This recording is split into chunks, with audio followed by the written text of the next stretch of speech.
Hello everyone, जैसा कि आप देख सकते हैं आपके सामने ये 189 क्वेश्चन और हम लोग यहाँ से आगे कंटिन्यू करने वाले हैं इस वीडियो लेक्चर में। तो ये अपना 14th वीडियो लेक्चर है जिसमें हम लोग जेवी गुप्ता बुक सॉल्व कर रहे हैं और इसके बाद हम लोग यहाँ पे कंटिन्यू करेंगे। दोस्तों, आपको बहुत अच्छा लग रहा होगा, सारी चीज़ें समझ में आ रही होंगी।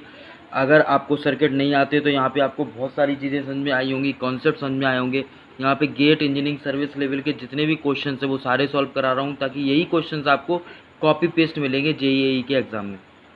ठीक है, तो चलिए हम लोग स्टार्ट करते हैं और इन क्वेश्चन को सॉल्व करेंगे। जेबी गुप्ता के 189 क्वेश्चन आप देख सकते हैं। इस क्वेश्चन में बोला गया है for the circuit shown in the figure Thevenin voltage and Thevenin equivalent resistance at the terminal A B is, यानी कि आपको ए और बी एक टर्मिनल दिया गया है और इस टर्मिनल ए बी के बीच आपको बी टी एच और आर टी एच निकालना है। तो आप कैसे इसे सॉल्व करेंगे आप देखेंगे इसे, ठीक है ना। तो देखिए, एक डिपेंडेंट सोर्स का क्वेश्चन है। चूँकि डिपेंडेंट सोर्स का है तो थोड़ा समय तो लगेगा। जो कॉमन क्वेश्चन होगा वो आप खुद ही करेंगे, कॉमन क्वेश्चन में नहीं कराऊंगा, है ना। लेकिन जो थोड़ा कंसेप्चुअल होगा वो मैं आपको बेसिक ज़रूर बताऊंगा, ठीक है। तो इस तरीके के क्वेश्चंस हैं। आप देखो, यहाँ पर अपन को दिया गया है ये करंट सोर्स है विच इज़ कॉल्ड 1 एम्पियर, ठीक है। यहाँ पर आपका 5 ओम लगा हुआ है। ये टर्मिनल ए बी आपको दिया गया है। तो मैं क्या कर रहा हूँ, ये पूरी एक ही ब्रांच है तो मैं यहाँ पे इसके पैरेलल में कर सकता हूँ resistance and this is voltage, this is 10 volt plus minus and this is 5 ohm in which I1 current is flow, I1 current is flow. This is terminal A and this is terminal B. तो ये और ए और B अपन को terminal दिया गया है, इसके बीच में हम लोग VTH की वैल्यू को फाइंड कर लेंगे आसानी से। अब इसको आप ध्यान से देखेंगे, अगर ये अपन को समझ में आ जाएगा तो आगे के जितने क्वेश्चन भी थेवेनिन से बनने वाले डिपेंडेंट सोर्सेज के वो सारे आप डील कर लोगे, ठीक है। तो चलिए हम लोग बात करेंगे सबसे पहले यहाँ पे थेवेनिन वोल्टेज की, that means it is VTH। और जब भी VTH निकालते हैं तो VTH निकालने का फॉर्मूला क्या है देखिए, थेवेनिन वोल्टेज यहाँ पूछा गया है आपको। ये I1 करंट यानी कि इस ब्रांच में जो भी करंट होगी, I1 यानी कि जो भी करंट होगी इस वाली ब्रांच में, इस करंट पर ये आपका वोल्टेज सोर्स जो है वो डिपेंड करेगा। ये कौन सा सोर्स है, ये करंट कंट्रोल वोल्टेज सोर्स। कौन सा है, करंट कंट्रोल वोल्टेज सोर्स। ये कितना दिया आपको, ये दिया है 0.5 I1। ये आपको यहाँ पे इतना दिया गया है, ठीक है। ये I1 पे निर्भर कर रहा है तो हम अपनी मर्जी से यहाँ पे एक BX वोल्टेज ले लेंगे, ठीक है। इसको ही आप BTH भी बोल सकते हो, ये node voltage BX equals to BTH। तो यहाँ पे क्या होगा, ठीक है। इनकमिंग करंट कितनी है, 1 है ना। जाने वाला कितना है तो लिख सकते हो BX/5 प्लस BX माइनस 10/5 और आने वाला कितना है इस पर 1 है, ठीक है। तो 5 LCM लोगे तो BX प्लस BX माइनस 10 और यहाँ पे हो जाएगा आपका 5, 2BX इक्वल्स टू हो जाएगा आपका 15। BX की वैल्यू आ गई आपकी 15/2, ये BX की वैल्यू आ गई। खैर हम I1 निकालेंगे सबसे पहले क्योंकि ये नोड एक ही है ना, ये वाला नोड एक ही है तो हम लोग I1 निकालेंगे। तो I1 इक्वल्स टू कितना होगा, VX माइनस 10/5। तो यहाँ पे हो जाएगा 15/2 माइनस 10/5, 15/2 माइनस 10/5। तो यहाँ पे 20 और है ना 20 हो जाएगा तो माइनस ये हो जाएगा, आप सॉल्व कर देंगे इसे, माइनस 5/2 यानी कि माइनस 1/2 आपको ये मिलेगा। I1 इक्वल्स टू कितना मिलेगा, माइनस 1/2, ठीक है। ये मिल जाएगा आपको माइनस 1/2। तो I1 की वैल्यू आ गई आपके पास माइनस 1/2। अच्छा, ये जो सोर्स है इस I1 पे निर्भर कर रहा है ना, ये आपको पता है, ठीक है। आप अगर ध्यान से देखें, ये वोल्टेज सोर्स आपको दिया गया है इस ब्रांच के लिए और ये करंट इतना है। तो BX का मतलब ही यहाँ पे कितना है, BX का मतलब अगर आप देखें 15/2 मिल रहा है। तो यहाँ पर खैर हमें इसकी ज़रूरत नहीं थी, BTH ही हमें निकालना था। तो अगर आपको उसकी वैल्यू निकालना है तो आप आसानी से इसकी वैल्यू निकाल सकते हैं, ठीक है। तो BX की वैल्यू कितनी आ गई, 15/2, यही आपका क्या है, BTH है, ठीक है। इसमें आपसे I1 भी पूछ सकता है। तो BTH कितना, 15/2, दैट मीन्स 7.5 वोल्ट। ये आपका 7.5 वोल्ट क्या हो गया, 7.5 वोल्ट ही आपका BTH आ गया, ठीक है। क्योंकि BX आपका इस नोड का वोल्टेज था, यही BTH था। तो इस तरीके से हम लोग निकाल सकते हैं। तो कौन सा ऑप्शन सही होगा, इसमें रेजिस्टेंस निकालने की जरूरत नहीं है, 7.5 वोल्ट ये आंसर आप लगा देंगे क्योंकि और किसी ऑप्शन में 7.5 वोल्ट नहीं है। क्लियर है सभी को, ठीक है। अब रेजिस्टेंस कैसे निकालते हैं, ऐसे क्वेश्चन और आएंगे तो मैं डील करूँगा क्योंकि ये कंसेप्ट बहुत बड़ा है, टाइम टेकन है। तो मैं अभी यहाँ पर आपको एक्सप्लेन नहीं कर सकता क्योंकि बहुत ये वीडियो जो है ये क्वेश्चन ही जो है 30 से 40 मिनट आपका ले लेगा, ठीक है। और मुझे अगर समझाना है तो 1 घंटा पूरा लगेगा, ठीक है। और अगर आप अच्छे से सीख जाएंगे तो आसानी से 2 से 3 मिनट में रेजिस्टेंस निकाल सकते हो, क्योंकि डिपेंडेंट सोर्स का क्वेश्चन है। उसके लिए आप वीडियो लेक्चर्स मेरे और पढ़े हुए हैं उन्हें देख सकते हैं, अदरवाइज बैच ज्वाइन कर सकते हैं। इसमें मैं डीपली इन सब चीज़ों को पढ़ाता हूँ बैच में। चलिए 190 क्वेश्चन देखते हैं, ठीक है। 190 में क्या बोल रहा है, तो दोस्तों हम लोग इस क्वेश्चन को देखेंगे 190। देखिए इसमें बोला है battery charger can drive a current 5 ampere into 1 ohm resistance connected output. यानी कि कोई भी बैटरी चार्जर है और उसमें फिर एक आउटपुट जो हमें प्राप्त होता है 1 ओम के रेजिस्टेंस में कितना करंट आता है, 5 एम्पियर। तो जब भी इस प्रकार की कंडीशन आती है चार्जर की या पोर्ट की, तो अपनी मर्जी से मान लेंगे एक VTH और एक RTH। तो यहाँ आप इक्वेशन देख सकते हो, ये बन जाएगा VTH equals to RTH plus 1 ये रेजिस्टेंस इंटू 5 ये करंट हो गया, ये रेजिस्टेंस है ना, करंट हो गया रेजिस्टेंस में मल्टीप्लाई हो गया। तो VTH इक्वल्स टू आप लिख सकते हो 5 RTH प्लस 5, इसे हम इक्वेशन फर्स्ट बोल देंगे, है ना।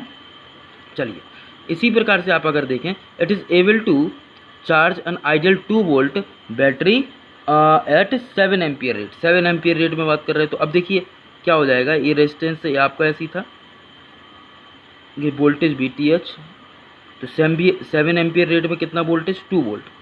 तो 2 वोल्ट अगर यहाँ पे आउटपुट मिल रहा होगा तो कितना आएगा, 7 एम्पियर, है ना। ये 7 एम्पियर 2 वोल्ट के लिए, तो यहाँ पर आप लूप लगा देंगे VTH इक्वल्स टू RTH, है ना, इंटू 7 करंट और प्लस आ गया आपका 2, इस तरीके से। तो एक इक्वेशन सेकंड बन गई। अगर इन दोनों को हम बराबर करते हैं तो आपका आ जाएगा 5 RTH plus 5 equals to 7 RTH plus 2।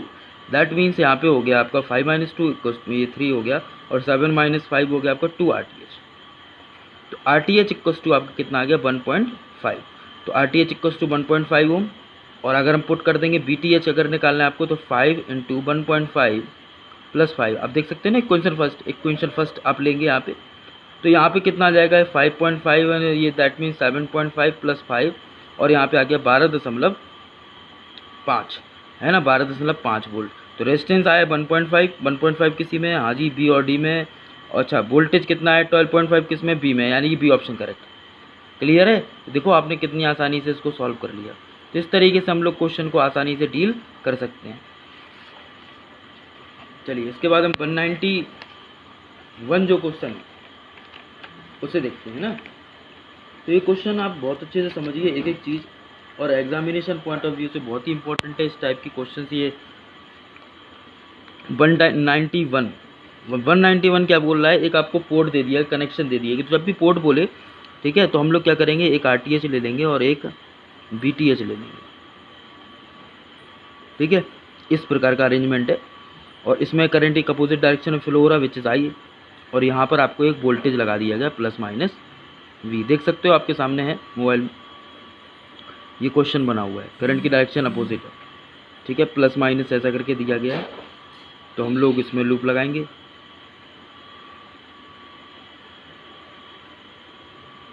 ठीक है। तो अब करंट की डायरेक्शन अगर अपोजिट है तो इस तरीके से करंट काम करेगा, V equals to I into RTH plus VTH, है ना, ऐसा करके अपना हो जाएगा। तो यहाँ पर इक्वेशन हमें एक दी भी गई है, क्या दी गई है कि I इक्वल्स टू दिया है 0.2 B माइनस 2, ये I का मीन्स दिया गया है, VTH RTH आपको निकालना है, ऐसा करके अपन को दिया गया। तो ये हम उसमें पुट कर सकते हैं, ऐसे हम पहले से सॉल्व करके इसे कंपैरिजन करा देंगे। हम क्या करेंगे, तो I इक्वल्स टू इतना दिया है, तो हम क्या करेंगे, इसे लिख सकते हैं I equals to 0.2 V minus 2, ये जो ऐसा करके दिया गया है, तो इसको इस साइड लाइए, 0.2 V equals to I plus 2, और 0.2 को आप नीचे लाएंगे तो V इक्वल्स टू, आप सॉल्व करेंगे इसे, 0.2 को जैसे नीचे लाएंगे तो 10 हो जाएगा, यानी कि 5I और प्लस ये नीचे आएगा तो और ऊपर, तो दैट मीन्स यहाँ पे हो जाएगा 10, 5I प्लस 10। अब आप कंपेयर करिए इनको, है ना, कंपेयर, और जैसे आपको जो क्वेश्चन दी थी बस उसको कंपेयर करना है। तो आपने देखा I के मल्टीप्लाई में 5 है, और यहाँ पे I के मल्टीप्लाई में RTH, that means RTH equals to 5 ohm, और VTH कितना आ जाएगा, VTH इक्वल्स टू हो जाएगा 10 वोल्ट, यानी क्या आ गया 10 volt 5 ohm, which of the following, B option correct, ठीक है। कितनी आसानी से हम लोग क्वेश्चन को सॉल्व कर रहे हैं। देखिए वैसे आपको देखने में बहुत टफ लग रहे होंगे ये क्वेश्चन, बट बहुत इजी है। बस कंसेप्ट आपकी अगर एक प्रिपेयर हैं तो आप इजी वे में किसी भी क्वेश्चंस को कर ले जाओगे। ठीक है, चलो भाई अगला देख लो 192। इसमें क्या बोल रहा है, Thevenin equivalent in the network R, first R 10 volt and 2 ohm. ठीक है, यानी कि आपको BTS दिया है 10 वोल्ट, RTH आपको दिया है 2 ohm. If R resistance of 3 ohm connected across a terminal AB, what is the Thevenin equivalent. अगर AB यहाँ पे 3 ओम आ जाए तो थेवेनिन इक्विवेलेंट क्या होगा। तो नॉर्मल सर्किट है, देखिए आपको एक ऐसा सर्किट दे दिया यानी कि जिसमें RTH और इसमें BTH ऐसा करके। तो ये कितना दिया, पहले ये बोल दिया गया आपका 2 ओम है जो कि BTH और RTH को शो कर रहा है, और ये 10 वोल्ट है। नॉर्मल सर्किट यही होता है, थेवेनिन इक्विवेलेंट का BTH RTH सीरीज में लगता है। अब कह रहे हैं अगर इसमें इसके अक्रॉस है ना, ये A और B टर्मिनल है, इसके अक्रॉस क्या लग जाए, 3 ओम लग जाए यहाँ पे। अब क्या होगा BTH RTH है ना। तो देखिए अब न्यू क्या होगा, न्यू बात कर रहे हैं, न्यू सर्किट बन गया कि नहीं। अब ये न्यू सर्किट बन गया तो BTH अगर निकालना तो इसके अक्रॉस वोल्टेज आएगा तो 10 × 3/3 + 2, 5 से कट जाएगा 2 टाइम्स यानी कि आ गया 6 वोल्ट। RTH निकालना है तो ये शॉर्ट हो जाएगा, ये पैरेलल कर देंगे 2 × 3 दैट मीन्स 6/5 यानी कि 1.2। ठीक है, 1.2 ओम करके दिया जाएगा। तो आप चेक कर लीजिए 6 वोल्ट 1.2 ओम, ऑप्शन बी। देखो कितनी आसान तरीके से आप निकालते जा रहे हो और अच्छा लग रहा होगा, मज़ा आ रहा होगा सभी को। ठीक है, 193 देखो जल्दी से। 193 क्वेश्चन में क्या है, 193 में बोल रहा है एक ब्लैक बॉक्स दिया है। ठीक है, इसी प्रकार से हम RTH थेवेनिन इक्विवेलेंट के फॉर्म में होता है, BTH ये आपको दिया गया। ठीक है, ऐसा करके। और इसके साथ क्या है, एक रेजिस्टेंस लगाया है जिसमें आपका एक करंट फ्लो हो रहा है, ये रेजिस्टेंस है जिसमें एक करंट I फ्लो हो रहा है। अब कंडीशंस दी गई है, condition the current I is 3 ampere and 1.5 ampere for the R = 0 and 2 ohm respectively. यानी कि इस R की वैल्यू 0 हो या 2 ओम हो, है ना, 0 और 2 ओम, उस केस में आपको करंट दे दिए गए। तो अगर R की वैल्यू 1 ओम हो तो करंट क्या आएगा, ये आपसे पूछा गया। तो हम क्या करने वाले हैं वो देखिए, इक्वेशन हम बनाएंगे। I = आपको पता है BTH/RTH + R यहाँ पे हो जाएगा। ये वैसे भी थेवेनिन इक्विवेलेंट निकालने के बाद लोड रेजिस्टेंस, लोड करंट का फॉर्मूला होता है I = तो पहली कंडीशन इसमें अप्लाई करेंगे। देखिए डायरेक्टली कर रहा हूँ मैं, 3 = BTH/RTH। तो रेजिस्टेंस कितना हो, 3 एम्पियर होगा, जब कितना होना चाहिए 0, तो ये भैया 0। तो यानी कि आपने लिखा BTH/RTH = कितना 3। पहली कंडीशन ये बन गई। दूसरी कंडीशन, 1.5 एम्पियर कब है, जब 2 ओम होगा, रिस्पेक्टिवली लिखा हुआ है ना। तो 1.5 BTH/RTH प्लस कितना हो 2, तो ये हो गया आपका 2। ठीक है, तो हम लोग अब किस तरीके से आसानी से सॉल्व कर देंगे इसे, बहुत ही आसान हो गया अब ये क्वेश्चन। देखिए हमें बस मल्टीप्लाई करना है। BTH बराबर आप लिख सकते हो BTH = 3 RTH, तो ये हो जाएगा 1.5 RTH प्लस 2 का 1.5 में गुणा करेंगे 3 हो गया, और इक्वल में हो गया आपका BTH, है ना। और ये 3 RTH के बराबर है तो आप लिखेंगे 1.5 RTH प्लस 3 = 3 RTH। 3 RTH में से ये कैंसिल आउट होगा, 3 = 1.5 RTH एंड RTH की वैल्यू आपके पास है 2 ओम। तो 2 ओम आप इसमें रख देंगे, BTH कितना आ जाएगा 3 × 2 दैट मीन्स BTH आपके पास आ गया 6 वोल्ट, BTH 6 वोल्ट आ गया। अब फॉर्मूला है I = BTH/RTH + RL। तो यहाँ पर कंडीशन अपने पास दी गई है कि R की वैल्यू 1 ओम हो तो करंट कितना होगा, तो BTH है ये अपने पास 6, RTH कितना 2, R की वैल्यू रखना है 1, तब I कितना होगा, I = 6/3 दैट मीन्स 2 एम्पियर, यानी कि I = आ गया 2 ampere. Which of the following correct, option B, option B correct. I hope सभी को यहाँ तक बहुत अच्छे समझ में आया होगा। अब नेक्स्ट वीडियो लेक्चर में इसके आगे डिस्कस करेंगे। यहाँ तक के जो कॉन्सेप्ट के क्वेश्चन थे वो आप अच्छे से लगाएं, और आगे क्वेश्चन जो है आप नेक्स्ट क्वेश्चन ट्राई करिएगा 194 और 195। ठीक है, तो फिर हम लोग इसमें डिस्कस करेंगे। मैं आपको बताऊंगा किस तरीके से इस क्वेश्चन को डील करना है। जिनके पास बुक नहीं है वो यहीं से क्वेश्चन कॉपी पेस्ट कर सकते हैं, स्क्रीनशॉट ले सकते हैं, और इन दो क्वेश्चन को आप लगाएंगे 94 95। नेक्स्ट वीडियो लेक्चर 15 में मैं इसको डिस्कस करूँगा, आगे क्वेश्चन डीपली डिस्कस करने वाला हूँ। ओके, आई थिंक सभी को बहुत अच्छे समझ में आ गया होगा। If you like this, subscribe the channel, share the video. नमस्कार, शुक्रिया, आदाब, जय हिंद।